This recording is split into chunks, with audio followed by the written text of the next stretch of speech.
All right, now we're going to talk a little bit about these ideas of social stratification kind of at a societal level, at like a slightly bigger picture level, right?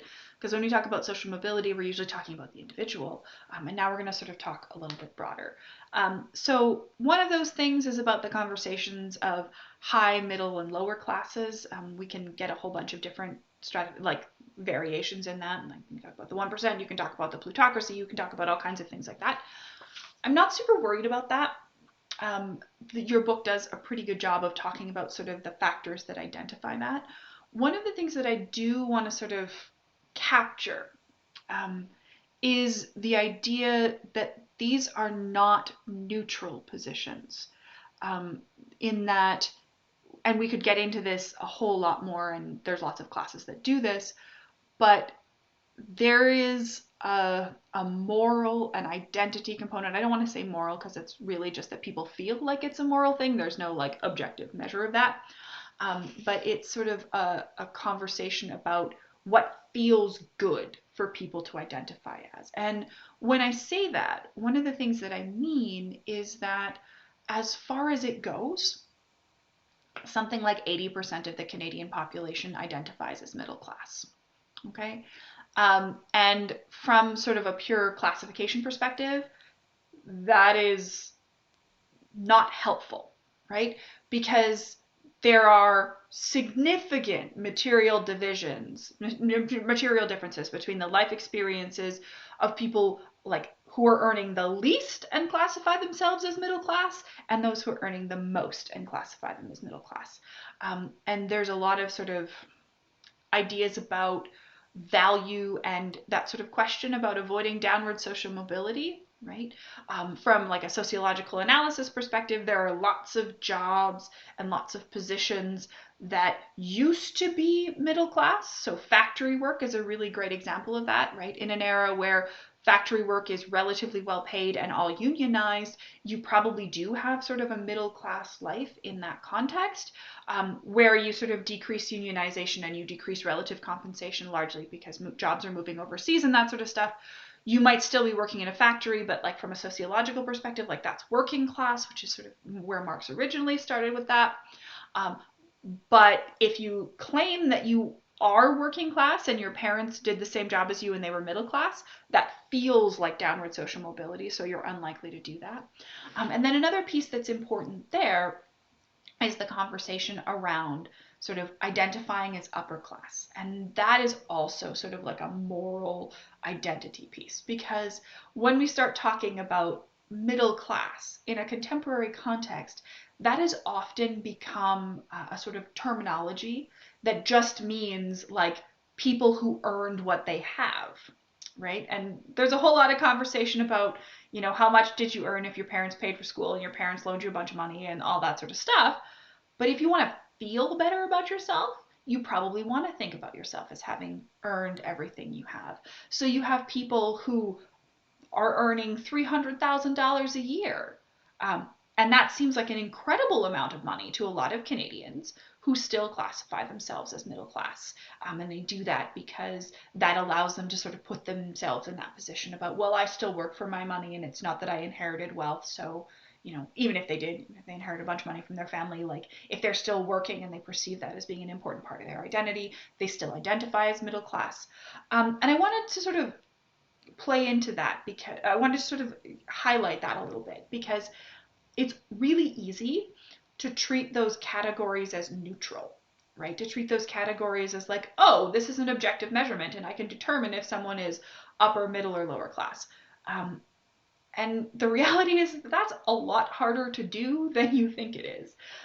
Partially because if you ask people to identify their class position, almost all of them say they're middle class. Okay, but that hides their material reality and like the question about salary and jobs. And this is going back to sort of how do we classify socioeconomic status. These measurements are pretty complicated.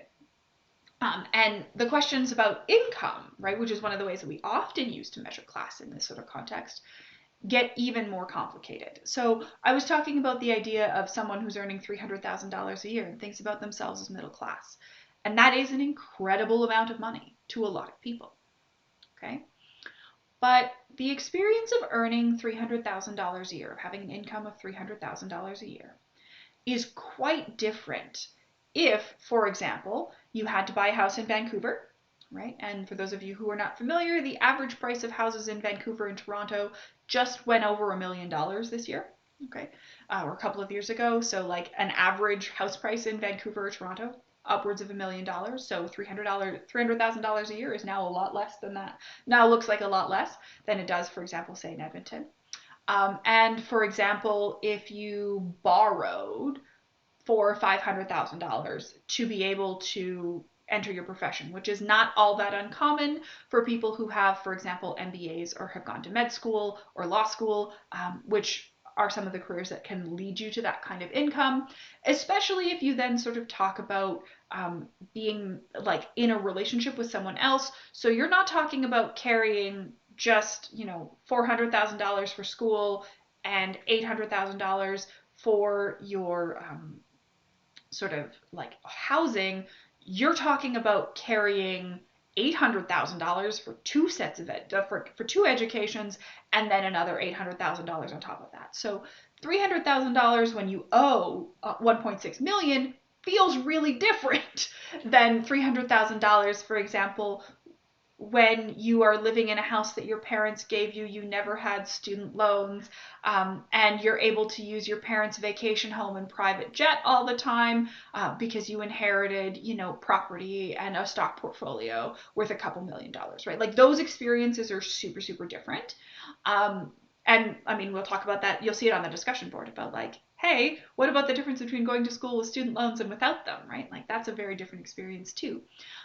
And one of the reasons that I want to highlight that is that when we talk about upper, middle, lower class, we're often talking about income, and that's what's in your book, which is accurate. It's a way of looking at that. But the differences in levels of wealth, so like net worth and all of that sort of stuff, are even greater than the sort of divisions of income. There are relatively few people, for example, who have negative incomes, right? Who spend more than they earn, or who earn less than $0. That's really hard to do in sort of a contemporary context. But there are lots of people whose net worth is less than zero, right? This is people who owe more on their houses and their credit cards and student loans than they have paid off, right? Than they have in savings and stuff like that.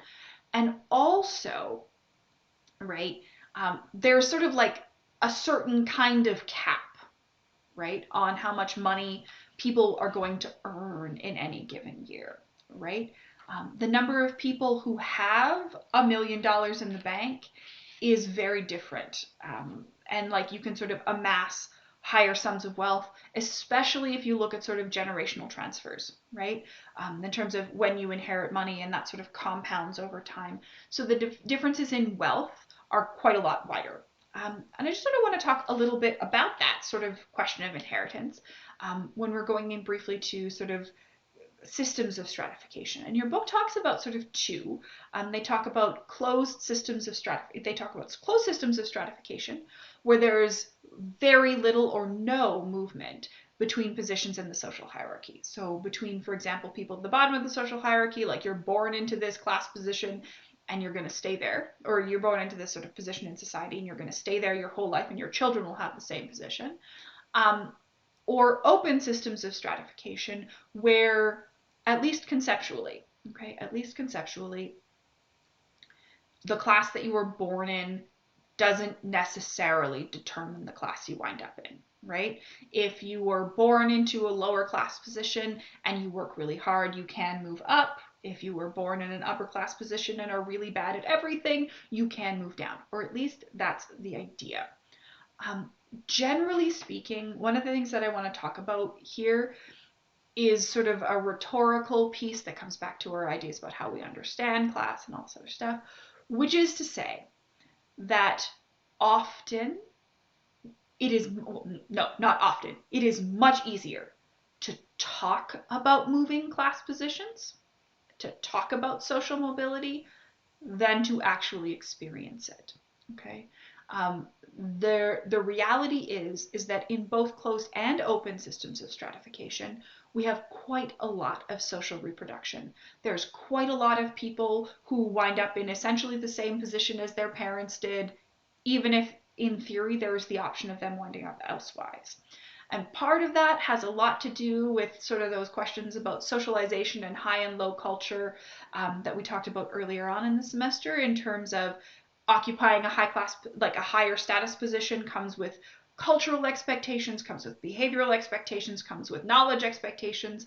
And if you don't have them, then moving into a new class position is really difficult. We have all kinds of studies about actually how that experience can be really isolating, because you never really connect fully with the new class position that you're in.